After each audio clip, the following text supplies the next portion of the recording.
Good morning Kalanguyan. Bali 15 students ang tuturuan natin today.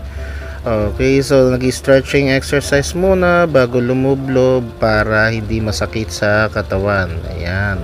Mukhang excited sila lahat. Okay, mga nakangiti, maganda ang kanilang gising. At they are looking forward na matuto ng swimming courtesy of Coach Ray. Okay, so yan. Sumusunod sila sa stretching exercise na ginagawa natin. Okay, so yan. Buti na lang madaling turuan ng mga estudyante natin. Since college students na sila at madali na nilang na susundan ang movement ni Coach Ray. Ayan, okay. Sa totoo lang, napakadali ng swimming. All you need to do is just trust your coach, magtiwala lang sa coach, at the same time, laging makinig. Okay?